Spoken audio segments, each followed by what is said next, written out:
Wendell Jones, and I'm the ambassador of the Bahamas to the United States of America. And every month we seek to bring Bahamians together in a conversation.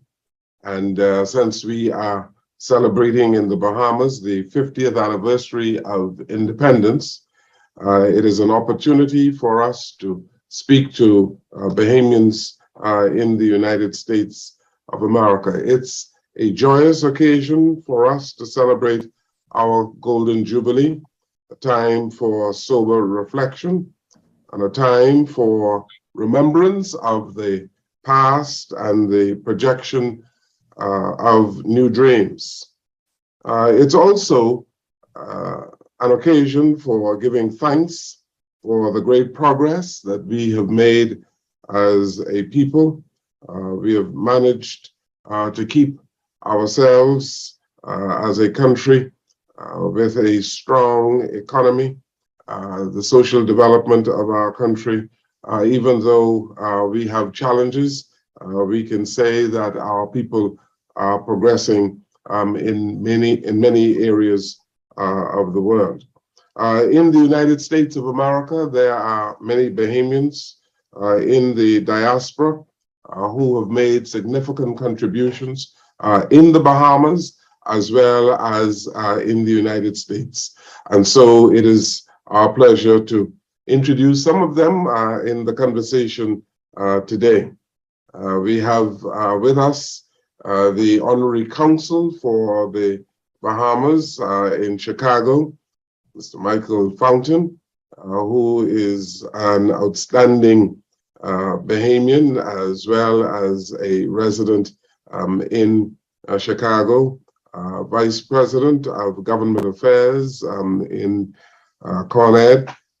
He is a former lobbyist, and he is, as I mentioned, very well connected in the business community in Chicago, and over the many years has been doing yeoman service for the Bahamas, promoting the Bahamas in many ways in Chicago and keeping the diaspora together.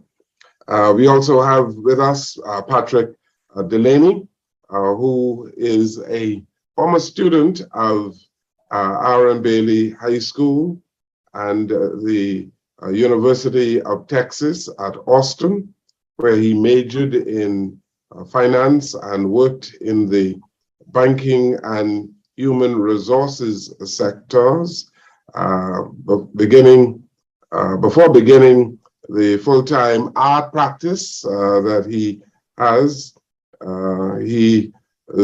made many accomplishments in his business life.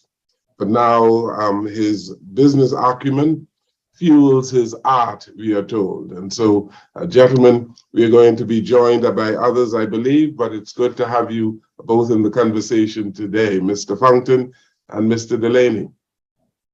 Thank you. Thank you. Pleasure to be here. Mr. Fountain, we speak often, and so let's begin the conversation with you. I'm sure that you are excited about all of the plans that you have for the 50th anniversary of independence, eh?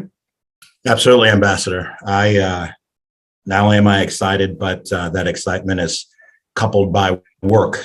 You and I do speak often, and we talk about the amount of work that's necessary to maintain the service, not only to Bahamians here in the jurisdiction, and I serve the Midwest for the United States and have for going on 9 years next month, but also to impact Bahamians in the Commonwealth. That's why I'm especially enthused about what we've got going on for the 50th celebration of independence. As we've discussed, I'm looking at 8 very specific categories where I can do these linkages for members of the administration, as they will be, yourself included, passing through Chicago in order to open up these networks and have sincere conversations in earnest about what's going to happen beyond the 50th for Bahamians here and back in the Commonwealth.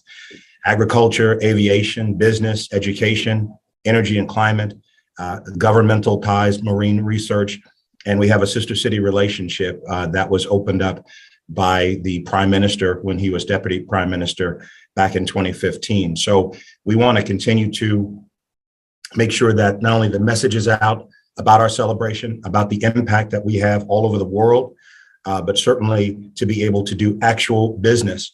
And I think the third largest city in the United States, we have some tremendous opportunities coming for the 50th.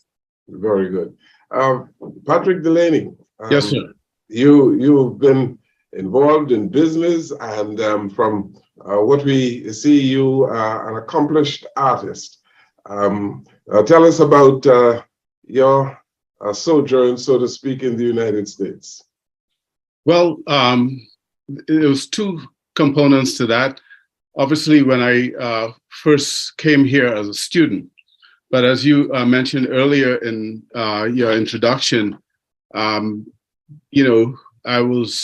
grew up in Yonge Street over the hill, and I went to the local Bahamian schools and ended up at Highbury High, where we had a principal. I don't know, many of you know her, Juanita Butler, and she ran that place with iron gloves and produced a lot of top scholars who you can evidence throughout the Bahamas various sectors.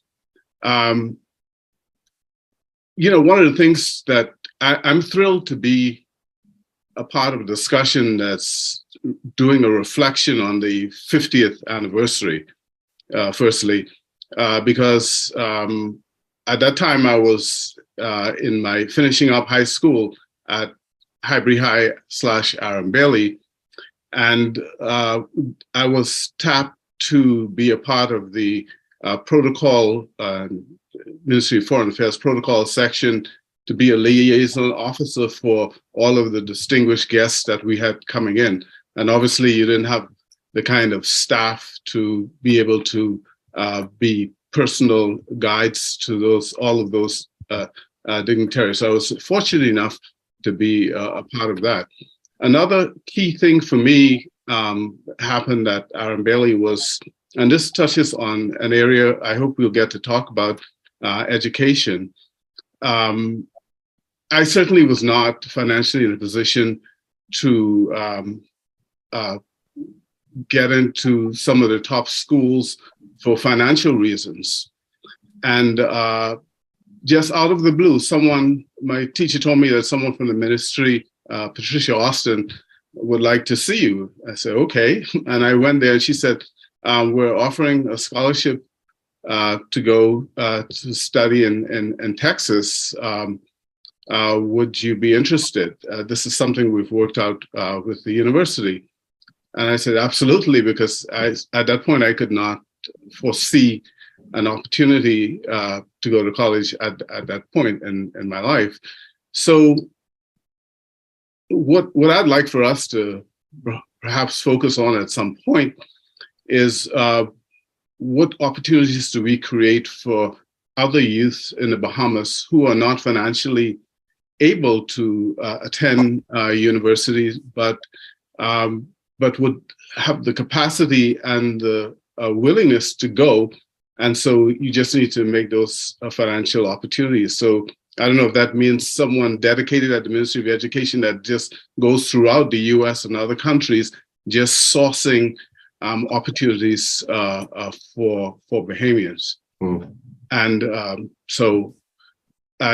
and a part of, and I suspect we'll probably get into a discussion talking about culture, and because I'd like to really weigh in on some of my perspective on where we are in our cultural life after 50 years. But I've through university studied, as you indicated, finance, accounting, and I also ventured into the mining natural resource center as well as human resource, worked with a Fortune 500 company, but I always kept a close connection with the Bahamas. Every opportunity to go home, I would make sure I take advantage of that opportunity.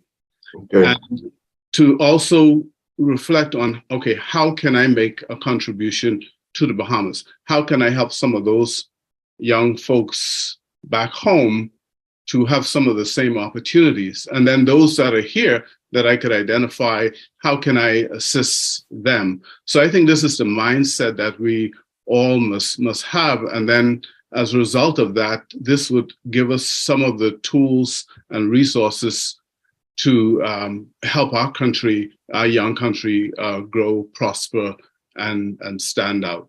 Well, thank you. And we'll talk about some of those things in a moment.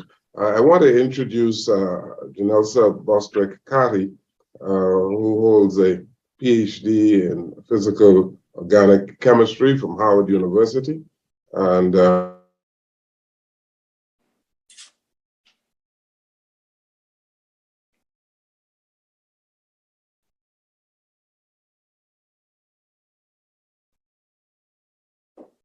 is it me or you froze? My screen is frozen. I think the ambassador lost his audio. Okay. Okay.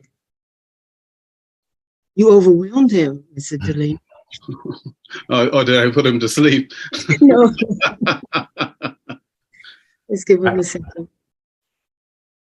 Dr. Cardi, while we're waiting, if you could introduce yourself, let us know who you are. Sure.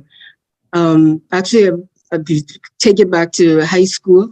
I went to St. Augustine's. I graduated from SAC high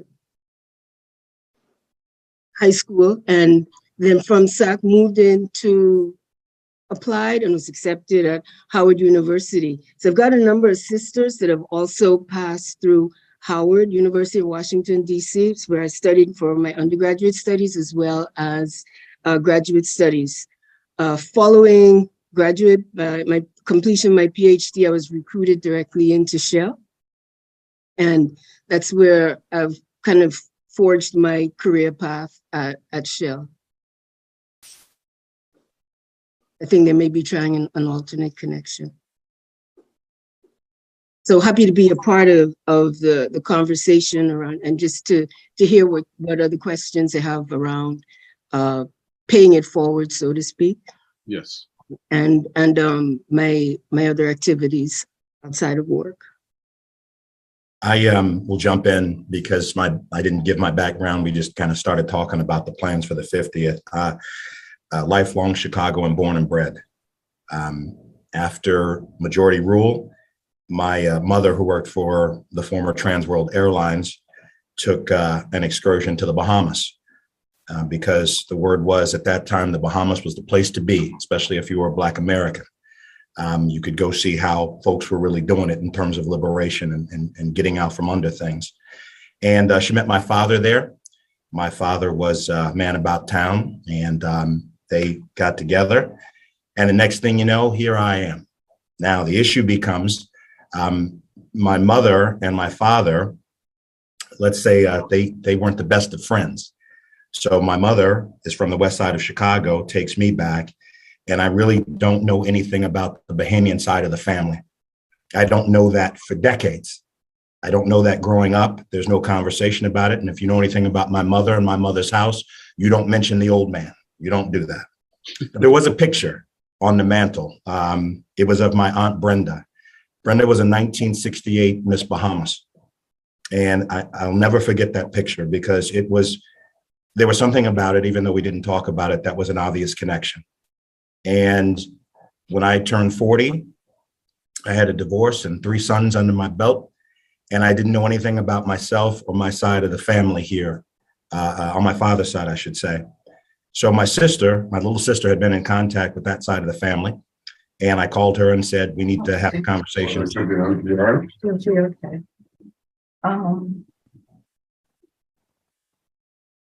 We need to have a conversation so I can be in touch with my roots. And about 15 years ago, I made the first trip. And I can tell you, as soon as I landed, as soon as that plane door opened, as soon as I smelled that air, as soon as my feet hit the ground, all of a sudden I was whole and I knew about myself. So I had the chance.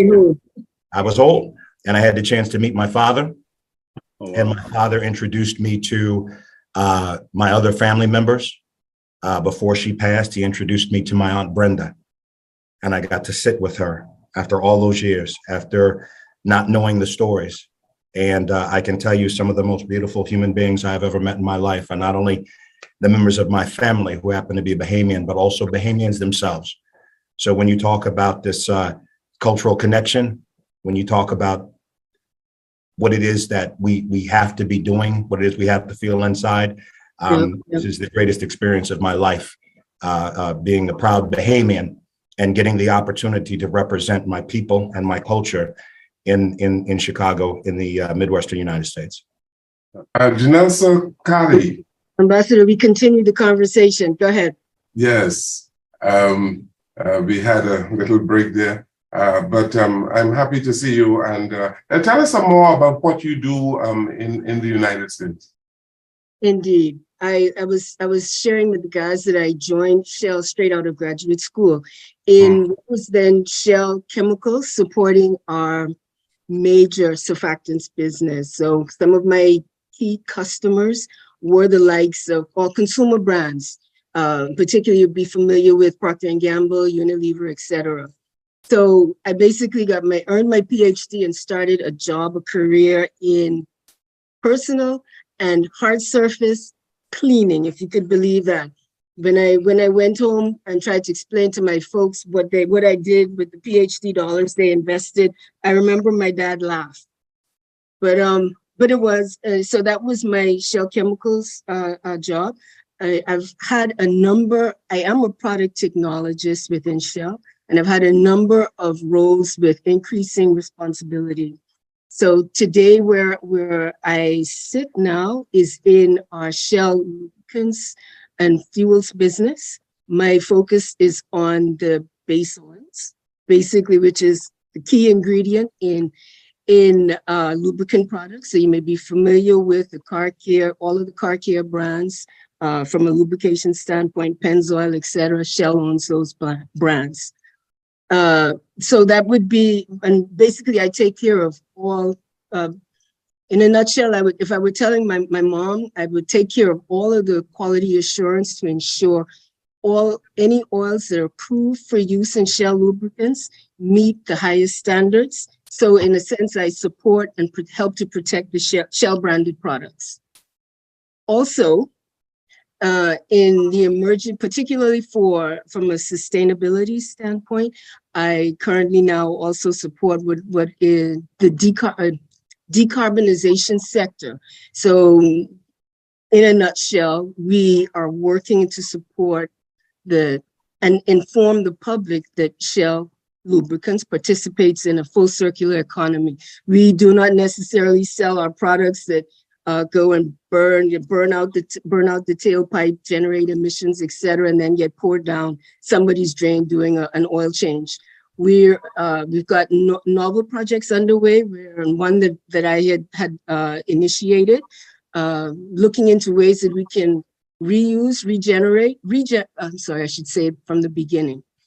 Clean up, recycle, clean up, and reuse to return back to use. So in essence, participating in a full circular economy with sustainable products for Shell. Okay, good. Let me ask you, and we have Chris Brown and Lewis Williams. Hopefully they can join us very soon. But let me ask you all, and let's begin with Mr. Delaney. How do you see the Bahamas developing after these 50 years? Your impression on the overall development of the Bahamas, and I'm going to put that question to you all. Let's begin with Mr. Delaney. Well, I think the Bahamas, I think back from that night on Clifford Park to today, and I think the Bahamas has grown in leaps and bounds. It's certainly a country that I continue to be enormously proud of, proud to be a Bahamian. Every time I have an opportunity, I try to promote the Bahamas. Having said that, there are a number of areas where I think we can begin to look at how we can make some quantum leaps. And I think those, and you can let me know if you want me to go further, but those would be in the area, I think, of culture. I think tourism, obviously the numbers are off the charts right now, but I think, for example, we have these enormous amount of people that are coming to our country, and how do we get them to understand not just what they see on Bay Street or in the resort or the beach, which is all fabulous, but how do we get them to understand and connect with the culture of the Bahamas, the people of the Bahamas, and So the point is, that culture. we need to improve the experience of visitors coming to the Bahamas, the various experiences that they have. Yes, and I think we're doing well, but I think we now have an opportunity. We have the visibility. So how do we make that experience a phenomenal one that they in turn will be automatic marketers for us? Okay, Mr. Fountain, you are often in the Bahamas, even though your base here is in Chicago. From your perspective, how do you see the Bahamas developing, and what would be the perceptions of other people who you run into, people who you are selling the Bahamas to in Chicago? It's a blessing, Ambassador, to represent the Commonwealth of the Bahamas in the capacity that I'm afforded, because there's nothing but love for our country. There's nothing but good feelings. I know I can get in and out of many spaces, many places, many rooms talking about the Commonwealth and the warmth of our shores and the love of our people, because we host them from all over the world, as Mr. Delaney indicated, in terms of our numbers. They're off the charts. So people want to come to our country. They want to have these experiences. I would like to see them as well get off the resort and really get out and have some true cultural experiences. In terms of what I'm selling and what I'm offering people, it is about the rich history. It is about our impact. As I heard Ambassador Nemor say at our recent diplomatic week, that people find it hard to believe that we are a country of less than 500,000 because of the impact that we have throughout the world, because of the way people sense us and feel us and know us throughout the world. So again, for me, it's about expanding that. It's about really digging into what that impact is about. And this year affords us a phenomenal opportunity to do that. Dr. Carter, I say to young Bahamians all the time that we are developing global citizens, not just citizens for the Bahamas, but as it shows in what you do in the United States, that you have become a globalist. Let's talk about the human resource development in the Bahamas today, the people, and how they are developing and how they are developing intellectually, socially, and otherwise. Want me to take that? Yes? Yes. And Ambassador, I'm going to try to take you to what I'm hoping would be an uncomfortable space as I respond to that. And I look at I look at it through technology, STEM lens. How are we preparing our young people, our younger citizens for the frontiers of tomorrow? And bringing it, I want to make the leap between energy. How are we, when I think of our energy sources in NASA, my last visit, electricity blurping in and out. And I think of, do we have engineers that are skilled up that look at ways of cooling those towers, new ways of cooling those towers so that the energy source becomes a little more stable and can be without necessarily having to shut down a grid from time to time. Energy. Sorry. So But that is a major challenge in developing countries, isn't it? yes, We're indeed. talking about capacity and how we are growing. There was a time before 1973 when most of the islands of the Bahamas didn't have electricity. Now today, every single one of them is electrified, and so Yep. that bespeaks the level of infrastructural development in the Bahamas. Indeed. And it's a space where we do need to keep pace. Along with power is telecommunications. What do our kids have and what does everybody have access to? The cloud. One of the spaces I'm working in now, I'm super, super excited about, has to do with data, fluids that are supported to ensure data centers are appropriately cooled. Other technologies that can also be related to power centers. So for me, it's ensuring that our engineers of the future, our chemists of the future, are grounded in these emerging technologies and also with the mindset of how it can be applied in the ground. So implementation is also key. Book knowledge is essential, it's a start, but the implementation and on the ground understanding about, like you said, it is an issue.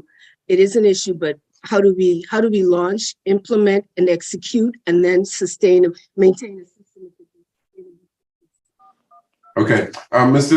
Delaney, wouldn't you say from your days at Highbury High that and I think you mentioned that we have come a long way, and there are a whole lot of young Bahamians who believe that this is the way it always was in the Bahamas, and they do not measure the progress of the country as you would measure the progress. We attained independence with many deficits in education, in infrastructural development. We now are a growing metropolis, and perhaps the leading, not perhaps, but is the leading country in the Caribbean. This is something that Bahamians ought to be proud about.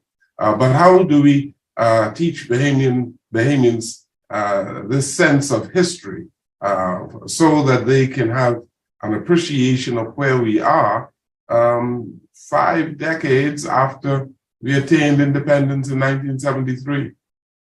Well, I think obviously one would have to go back to those very early years, your elementary school, your primary school, your high school, and really that becomes: do we have the right teachers in place? Do we have the right curriculum in place so that knowledge is in fact passed on? Because it's not going to happen by magic or just because with the passing of time, okay, here you are, here's the knowledge. No, there has to be a deliberate effort to educate the young kids. And in terms of, as Dr. Carty said, in the type of minds that we need, I apologize. Mm-hmm. We're talking about civic education, aren't we? The level of civic education that we do not have in our schools in the Bahamas today.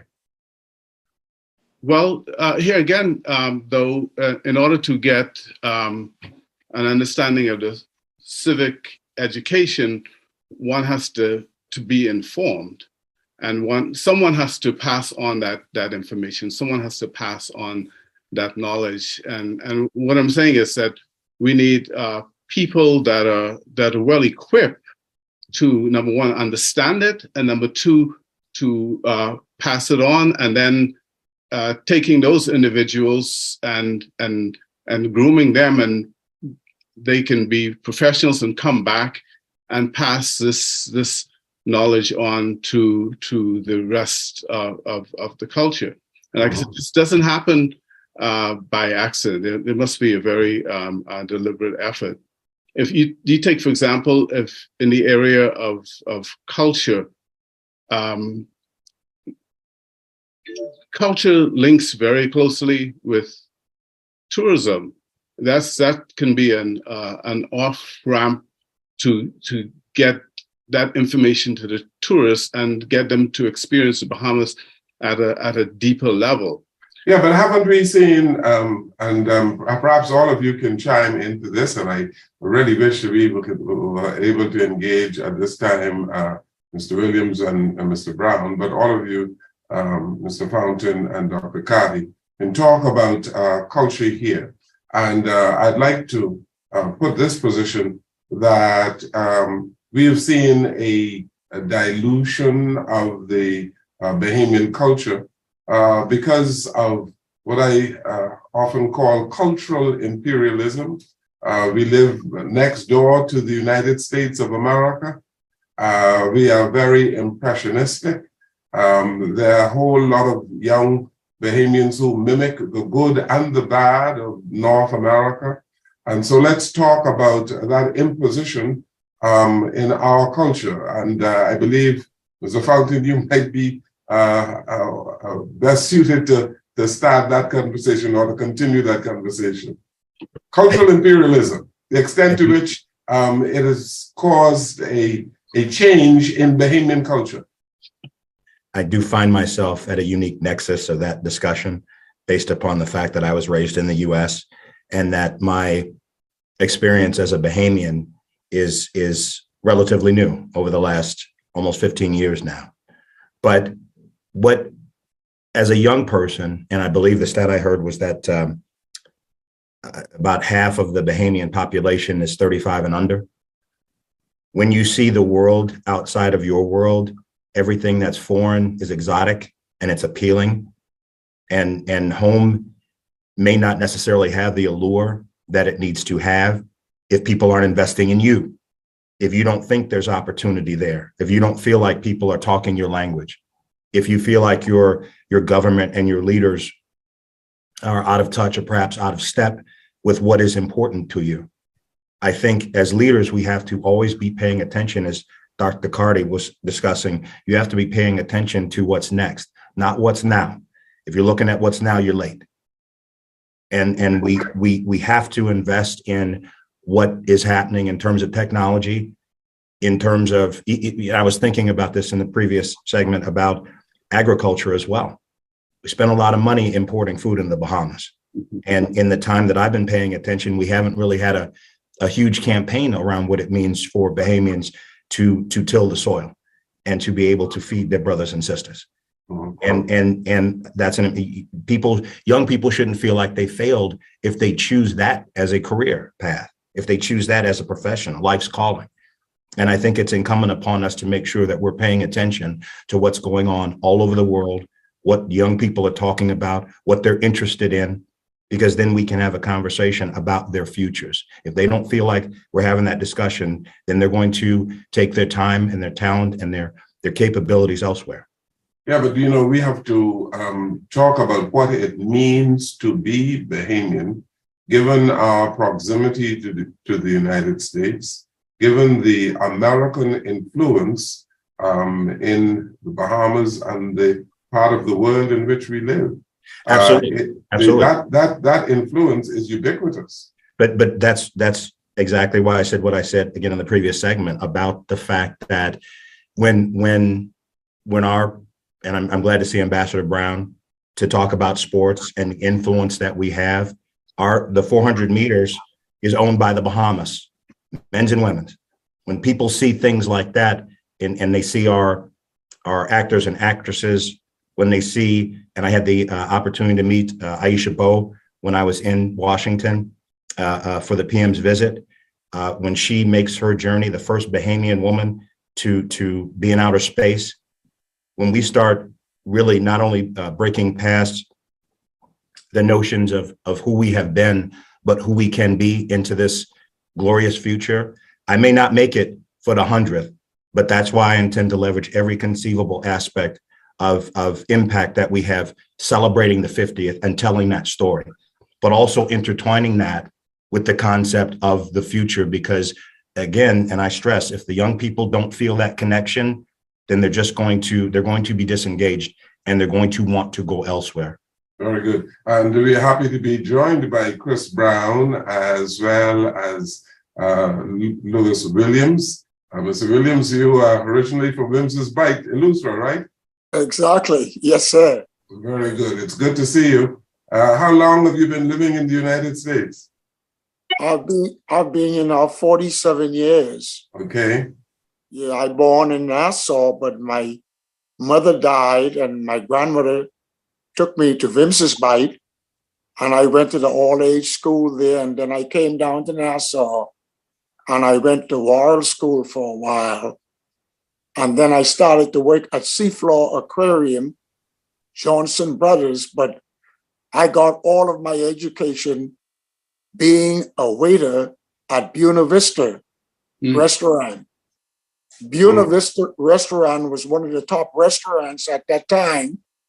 And I got to meet a lot of the celebrities there. And I mean, it was something that you can learn a lot of experience by meeting a lot of people.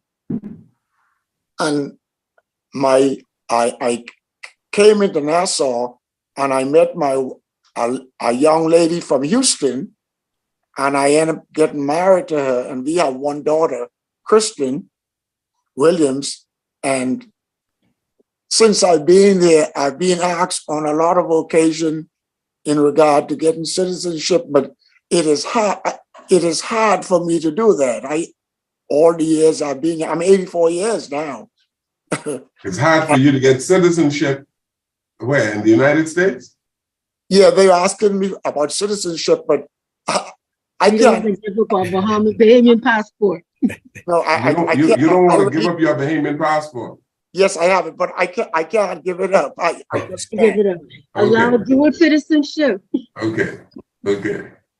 And it's the Bahamas has changed so much. I've been home on a lot of occasions, and the changes is a lot of changes, and I don't know if it's for the best, because it don't seem as if when I was coming up, we have the like the families get together like before. Families haven't seen each other in Nassau for a long time, and when I reached here, it bothers me to see that we don't have that connection like we had before.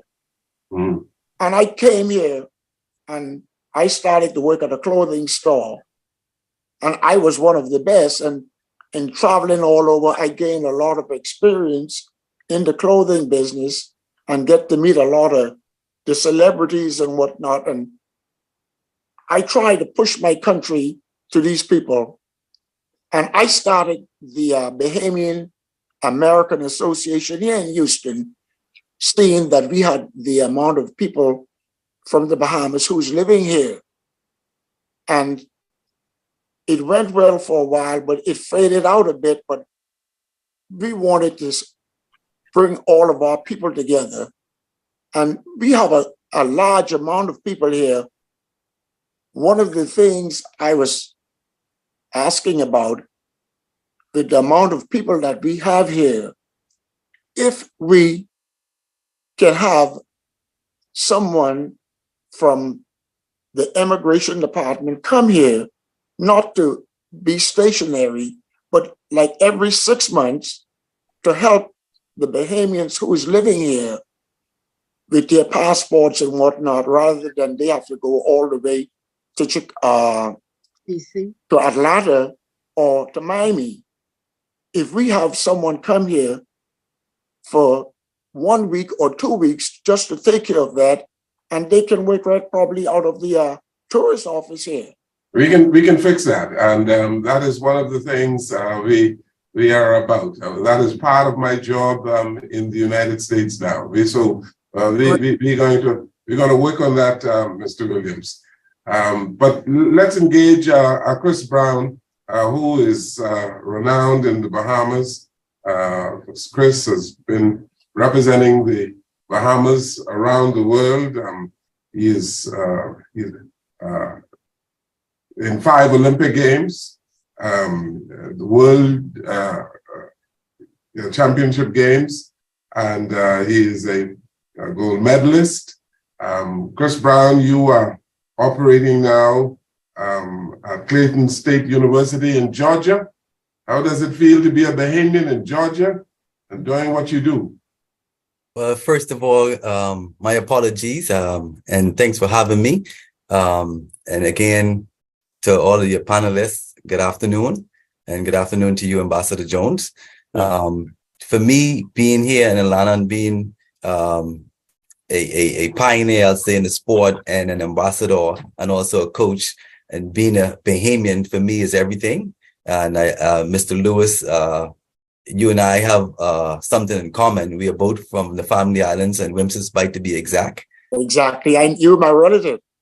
Yes. And but to be, Bahamian and to be here it's to wave the banner and carry the torch.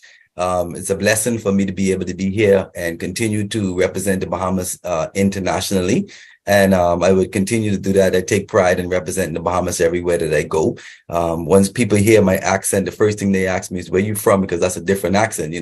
They can identify other accents from different countries, but now knowing that, hey, I'm here and I'm speaking, and people be like, hey, I've been to the Bahamas before. And the first question I ask is, what part? They be like, I've been to Nassau or Freeport. So I'm having to sell them the Family Islands, letting them know that we have 700 islands and keys, or, to be exact, giving them a good geographic location of where I am from and what that represents. They have never heard about being on the beach by themselves, or no traffic lights, no fast food restaurants. So to be able to introduce them and let them know that this is where I'm from, waking up in the morning with hearing the chickens crow and going to bed in the evening with the chickens, that's something that they've never experienced before. So able to sell the culture and able to share the music as well, the Junkudu music, and being able to take pride and representing who I am and where I'm from. I love it, and I enjoy it every single time I meet somebody new. And I look forward to continuing to do that.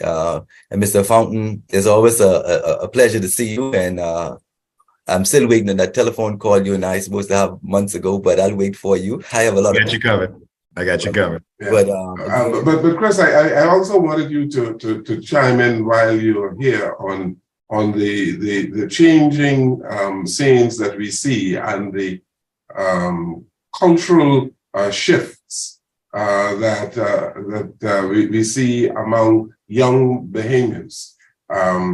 There are a good number of young people who have adopted an American lifestyle. Then we're talking about cultural appreciation of things Bahamian, and appreciating their own. And perhaps all of you can chime in on this particular score, but let's begin with Chris.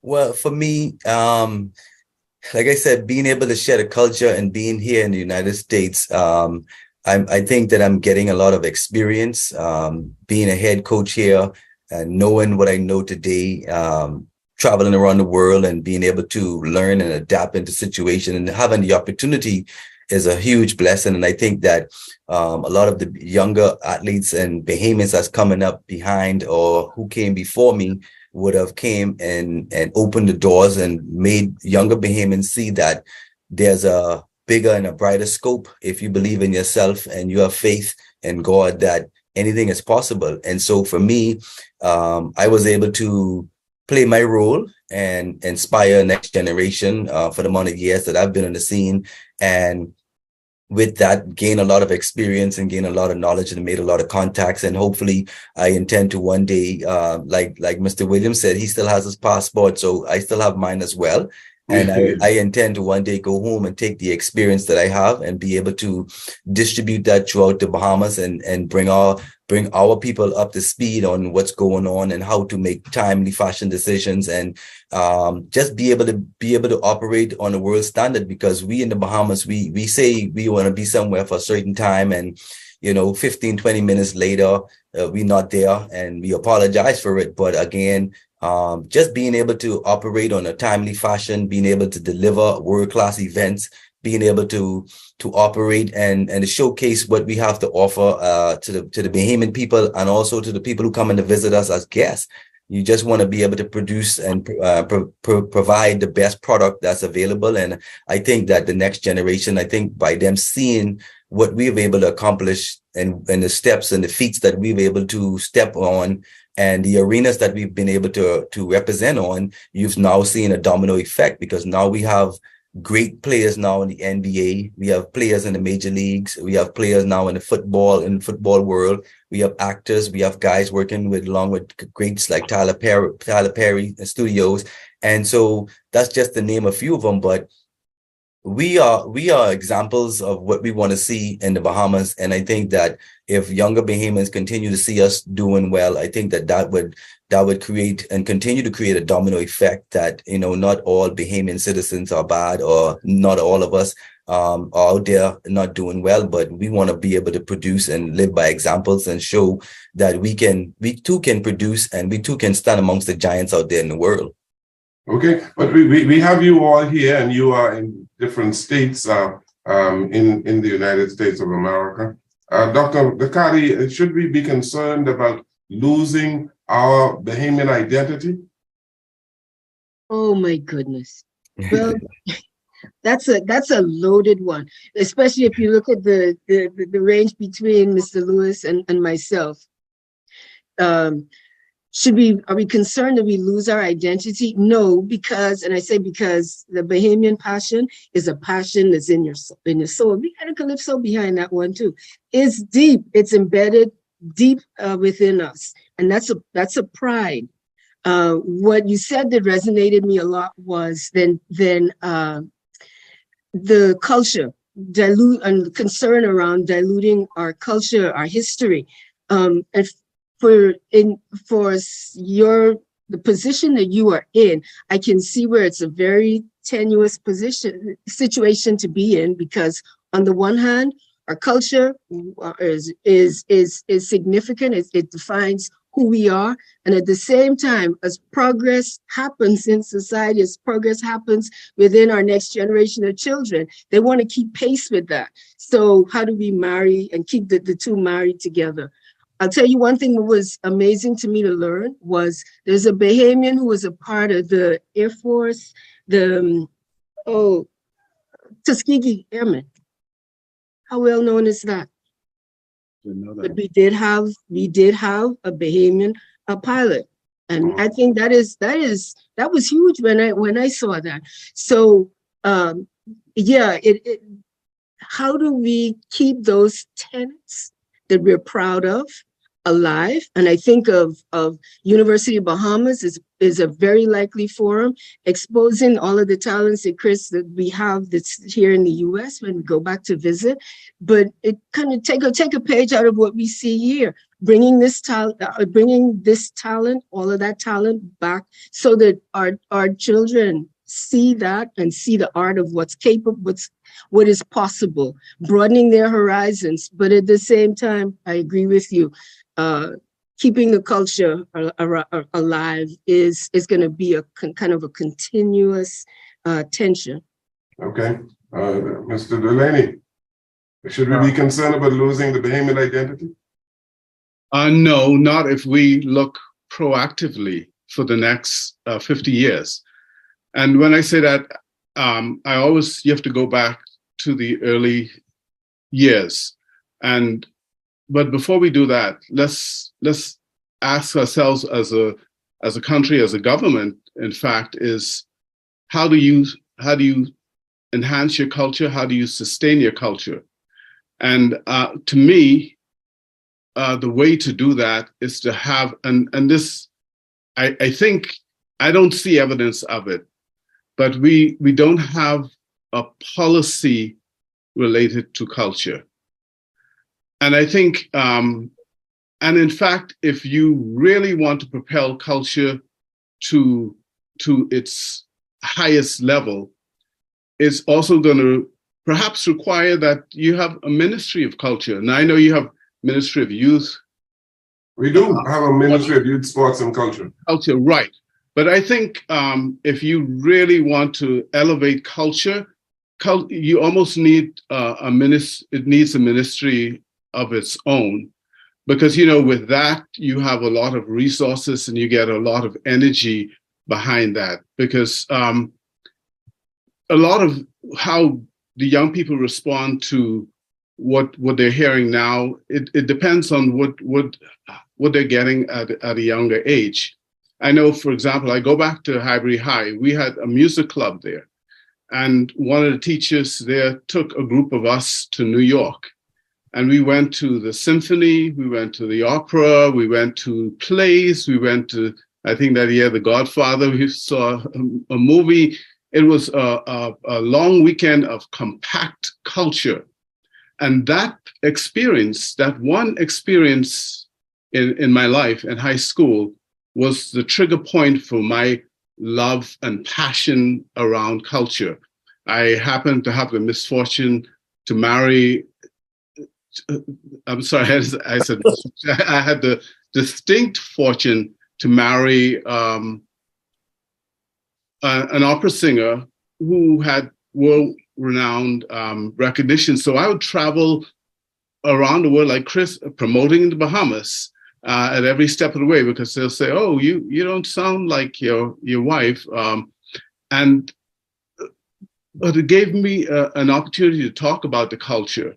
I know also when I was in those formative years in high school, there was at Government High at the time, which is now University of the Bahamas, they would have once a week, they'll have like a folklore festival.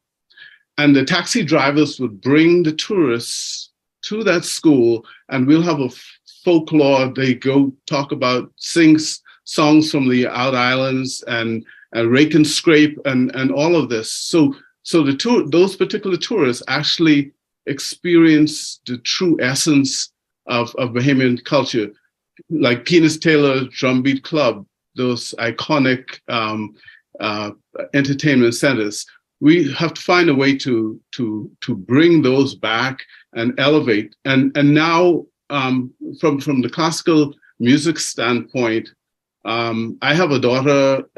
She's with the LA Philharmonic, and a part of her responsibility is the Los Angeles Youth Orchestra. And she said, "Dad, it'll be wonderful if we can bring the youth orchestra to the Bahamas.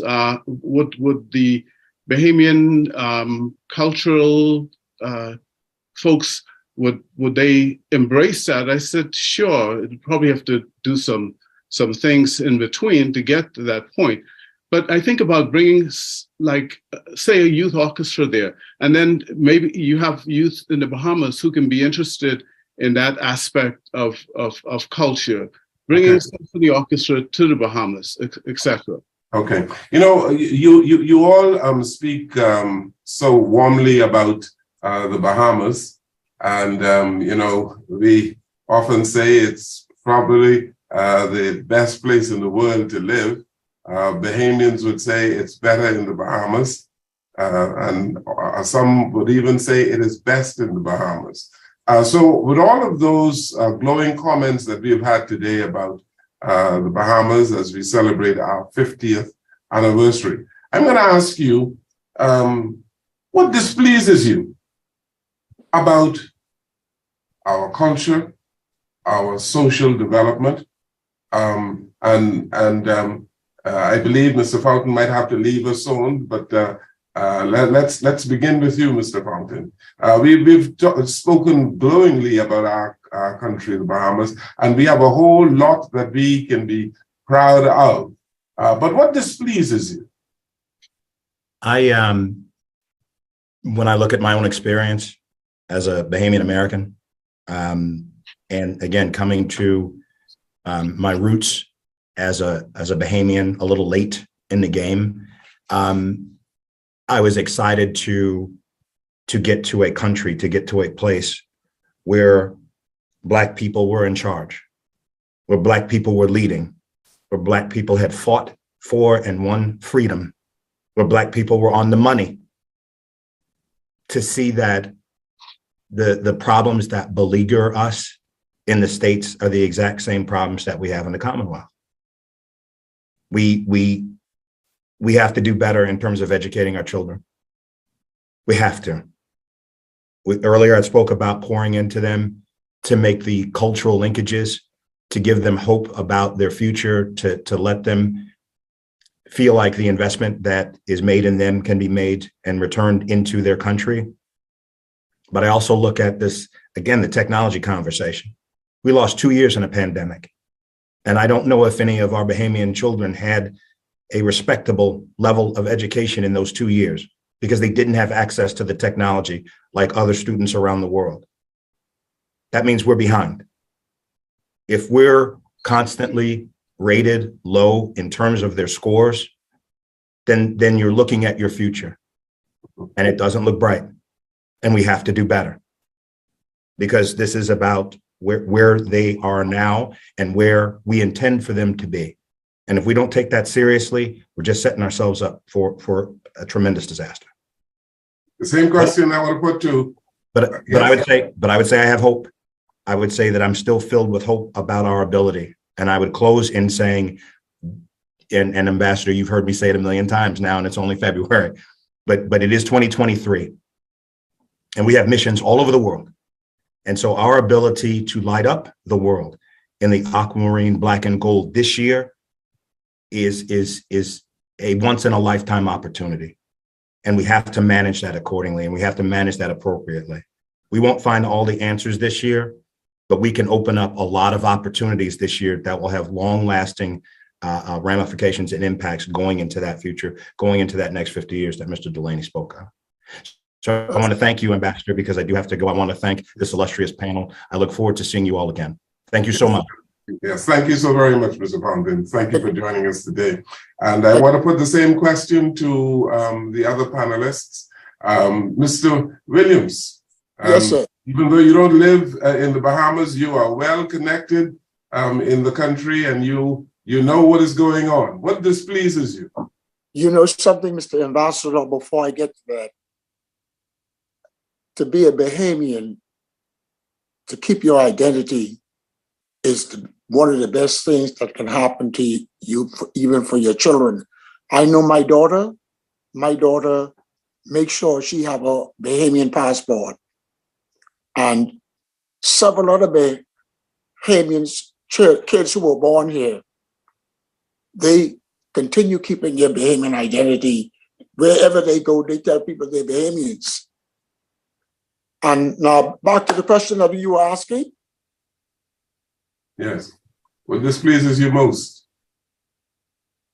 Well, like I said, what displeases me about the Bahamas is because is how like we losing our get together like we used to be years ago when I was coming up. You could move around. Everybody was friendly with each other, and I would like to see the Bahamian people get back to be more cohesive like they used to be before. I don't know. It seems as if we completely lose our identity overnight, and it isn't for the best thing for the country. We need to start getting together more. Mm-hmm. Chris Brown, well, we don't have him there, but the same question, Dr. Carty.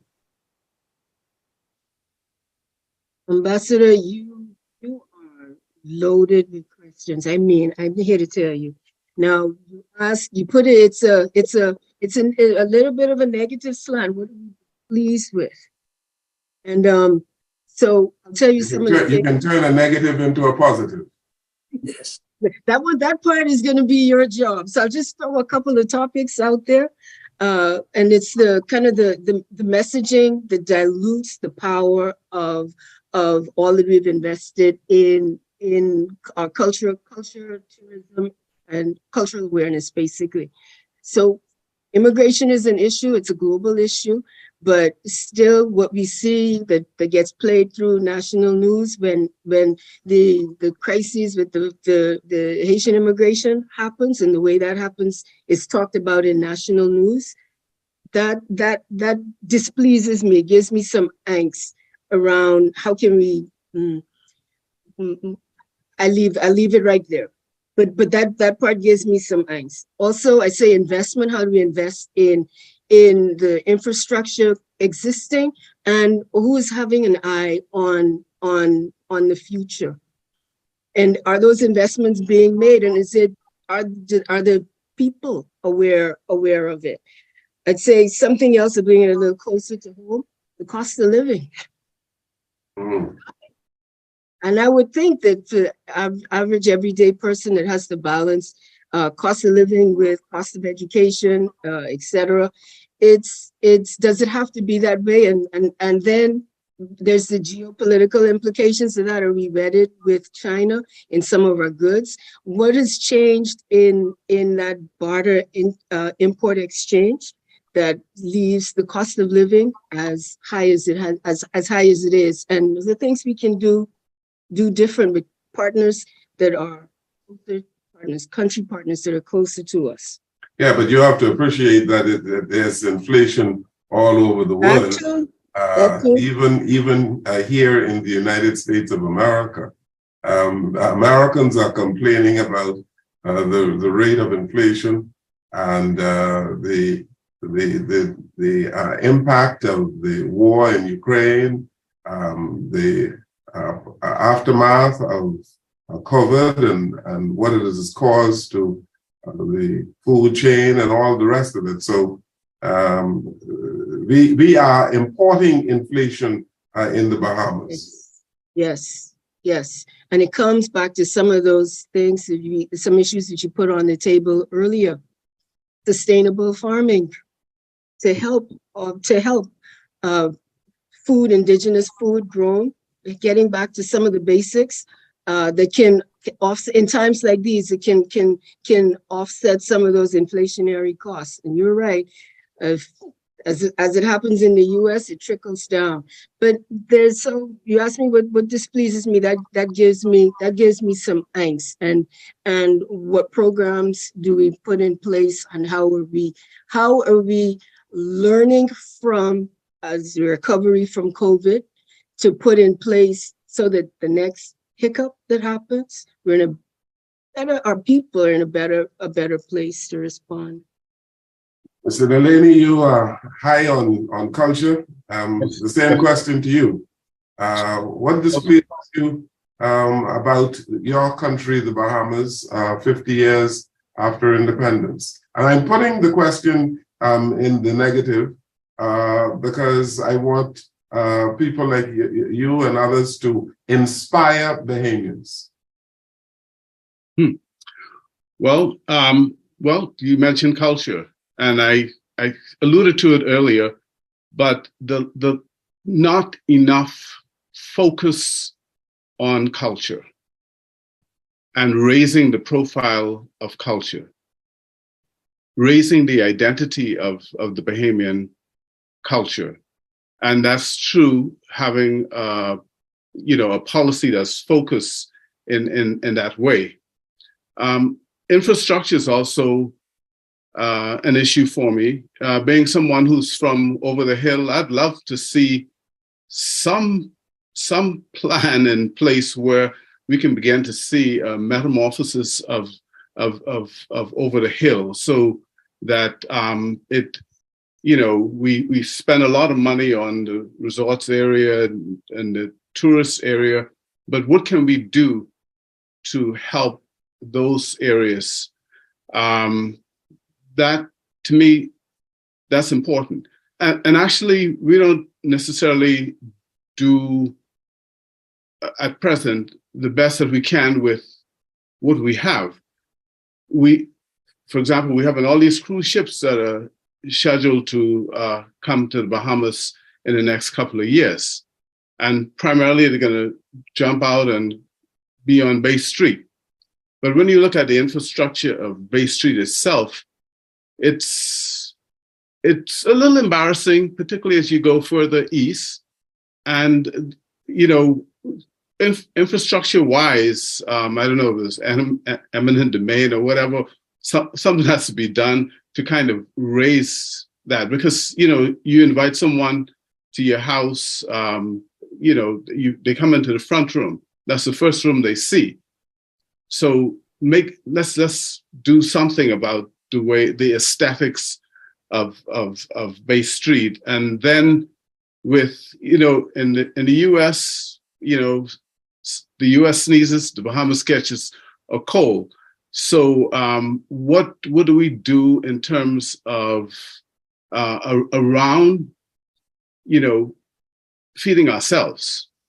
And I think it's been said a couple of times, but it's worth emphasizing, you know, the sustainable farming, is fisheries. I know there's some things going on in Andros, but can we plus those things up, because we're going to need that for the next 50 years. You know, when we talk about infrastructural development in the Bahamas, we have to think about the entire Bahamas. You know, there are a whole lot of people who are very Nassau-centric, you know? Yes. And they believe that New Providence is the Bahamas. And so Yeah. when you talk about what we should be doing in terms of infrastructural development, they think Nassau or New Providence. Illustra, Mr. Williams, where Yes, you're sir. from, where Chris Brown is from, you know, it's developing very nicely. And I believe you wouldn't want to see Illustra to be another New Providence. Isn't that right, Chris Brown? Well, I mean, I wouldn't want to see it as another New Providence, but I would definitely love to see it on a level to where there's a lot going on. You know, for example, I've traveled on the globe before, and you go places like Brazil and Dominican Republic, and every block you see there's a soccer field or a baseball stadium. And we're still operating right now with 2 stadiums in the entire country, which is one is in New Providence and the other one is in Freeport. So like you say, Nassau is not the entire Bahamas. And so I think if we can have several tracks or even basketball courts spread out throughout the family islands for sports development, I think that would help us, and that would also keep our next generation from getting idle and putting themselves in harm and danger, which now they'll have something to do and be proactive. And you know, something of that magnitude would definitely draw them near a different approach on where they want to go in life and curve their mind frame of doing something completely different. But I would definitely love to see a little more development. Oh, and while you are at that, what has sports done for the development of the youth in our country? I mean, you are an Olympian, and you've done extremely well, taking the name of the Bahamas around the world. Tell us, what has sports done in terms of youth development in the Bahamas? Well, for me and for many other Bahamians, sports has given us an opportunity to see the world. Sports has also given us the opportunity to get a free education. Some may call it free, but it's also given us an education to where we were able to study abroad and didn't have to come out of pocket. And when we knowing that our parents wouldn't have been able to afford it, but it's also it provides us the opportunity to build relationships. It also provides us the opportunity to travel on someone else's dime, which is always good, because if I had to pay for it or my parents had to pay for it, I think I would have still been a little boy in Wimps's Pike right now, just watching the TV and listening to the radio. And that is how I got started. I was hearing the Bahamian stars at the time on the radio, and you know, sometimes I would catch it on the channel 13 and watch the news or sport come on, and that would motivate me to hear how exciting it was, and I wanted to be a part of it, and so that motivated me right then and there to be able to say reach for the sky. And like I said, I've been able to see the world because of sports, and I'm truly blessed to be a part of the a building block, and I hope that one day I can come home and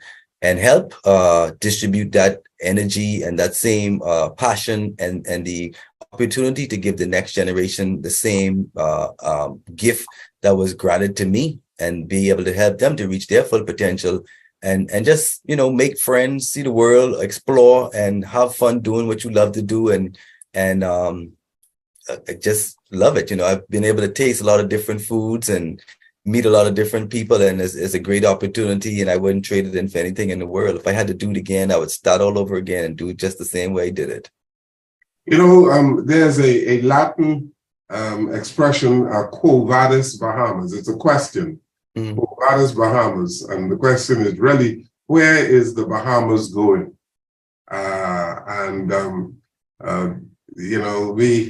We need to ask that question in this 50th year. Mr. Williams, you've been in the United States for 47 years, I think you said? Exactly. And you go home from time to time, and you're in touch with people in the Bahamas. The question to you all is, where do you think the Bahamas is going? This little country, I call it in the middle of the world, next door to the United States of America. We enjoy a high quality of life for some people, and it depends on what you mean by quality. But in terms of the standard of living, it is pretty high in the Bahamas. Where do you think the Bahamas is going? The way I see things now, we are going to be the leader in the Caribbean if we continue at this pace. But the number one thing we need before we can claim that we are leaders, we need to get our immigration problem under control.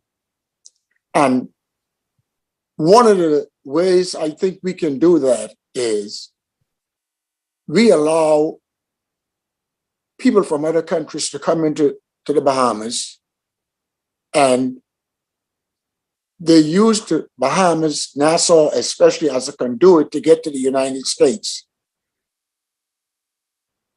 Anyone I see where people is applying for belonger status in the Bahamas, and some of them is granted. When I got married here in the United States, when I went to the immigration office here, you know what they tell me, Mr. Williams, you are married to an American now, but until we get your papers straightened out, you would have to go back to your country. Why would we allow people to come into the Bahamas and apply for belonger status? They should be made to return to their country. You would have to make your application from wherever you come from. And when you would hear from us, we would tell you when we need for you to come in, but not to come to the Bahamas and apply for a longer status from the Bahamas. You would need to go out of the Bahamas from where you're from and apply from without being into the country.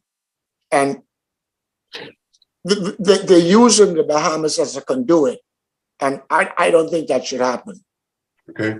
Mr. Delaney, where's the Bahamas going? Is going to a place of unlimited potential. And that's only eclipsed by any lack of attention to cultivating the best of what we have to offer.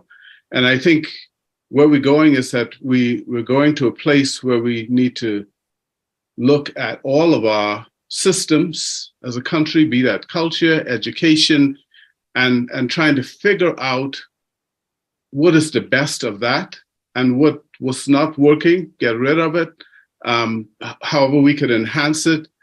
And then this is what's going to propel us not only to be the best in the Caribbean, but we'll flick off the tongues of world leaders around. And it's going really, the Bahamas, it fills me with the enormous amount of pride to be a Bahamian, because I see this vast potential. And I think when I came to the reception a couple of weeks ago, I caught the tail end of the Prime Minister's speech, and I like what he was saying in terms of those of us that are here in the United States. Because of marriage or other work situations, we've decided to reside here in the US.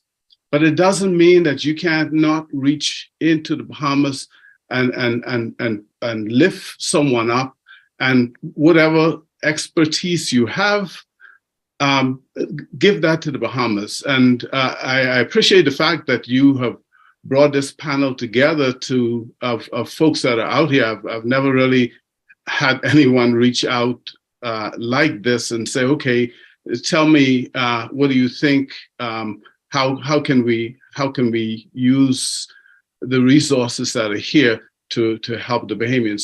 So this gives me a tremendous hope for what we can look forward to in the next 50 years. And quite frankly, I think all of us put together, we don't have enough imagination to figure out how wonderful it could be if we stick to that type of way of thinking. Well, thank you for that. Here in the embassy in Washington, we are trying to bring the diaspora together and to get an appreciation of who they are, where they are. And we are doing this in conjunction with the consulate offices in the various jurisdictions.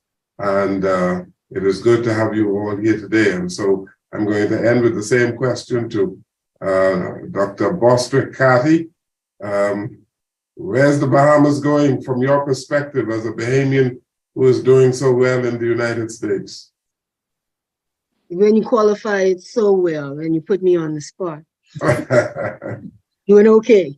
But anyways, to your question, when I dream of where I think my home country will be, I look to, and my hope, I was going to say prayer, but that's a whole other video call. My hope is that we would have, I see an investment in, a balance in the investment in science and technology in the country, to the level that we invest in a person like Chris Brown, that we currently put to sports and promoting our kids in athletics. I look for that in engineering, in the sciences, because we have a lot of graduated doctors that return back home and lawyers, but this is now looking at hardwired skills that can catapult us to different spot. Architecture. The other vision I have is something that I like, and I go, that's really missing in where I'm from, and it's architects. Another way that countries face and speak their story to other countries is in this. Sometimes architecture of some buildings. That's important. You think of Australia, you could think of a standing museum that says somebody in that country or somebody constructed that. And I look for that kind of talent in my home country, in my future. When we drive down Bay Street again, it might be structured a different way, but it would be a unique reflection of the Bahamian art, showcasing a Bahamian architect, Bahamian engineers, civil engineers, like you say, or even just my thing keeps coming back to just basic engineers that can help us with our issues that we deal with from a power and sustainability standpoint. Okay. And there's music. Okay. Chris Brown, we give you the last word here today. You are, I'm going to say it again, doing well in the United States of America as a coach. Thank you. In Georgia. And you've also been assisting Bahamians throughout the Bahamas. You've been inspiring them in many ways. Where are we going? Me personally, where I would like to see us go, this is my personal, some may agree and some may disagree, but where I would like to see us go is number one, with zero crime. Number one, That's utopia. Yes, I would like to see where you have to basically like Mr. Williams said earlier, you have to fill out an application, and not everyone is going to come to the country. I think that the Bahamas can stand on its own eventually. We will be able to, and we can stand on our own. But I would like to see the country where, in a few years, that the country is so unique and so well operated and run that we have zero crime, and you have to you basically traveling in the country, like I said earlier, not everybody is going to be able to just pull up in the cruise ships, and not everybody's going to be able to fly in and flight full. I think that Bahamians I think that I would like to see where everybody in the Bahamas is well off, and where that way, if you are coming to visit our beaches, we can tell exactly how many people are there versus letting everybody in as a free come, free for all. You don't know who's coming in your country. You don't know what they're doing in your country. And it's just free for all. Everybody come in. We open to everybody. Come on in. Be free. So I think if we can control our borders and protect our borders, we will have a good grip on crime. I think that if we start flushing out what's already in there that's polluting the country, I think that then we can stand on our feet to say we number one in the world. I'm sure everybody in the world would love to come to a place where it's crime free, and you back to the family islands where you can leave your doors open at night and your windows open and know that, hey, my neighbor's going to watch my house, or I don't have to worry about anybody watching my house. My keys are in my car, and I don't have to worry. I still experience that when I go to Eleuthera. And so I think that we can go back to that if we decide to really, really put a clamp on who and what we let in our country and when we let them in our country, versus letting everybody in and everybody get to enjoy the beautiful islands of the Bahamas. I think we let a selective few in every year. And if you get in on that selective lotto drawing to be in there, then you got a gift to visit the Bahamas. And that's where I would like to see the country go in years to come. That's a utopian situation, but it's something that we can aim at achieving. And, with that, I'd like to thank you also very much for your participation here today.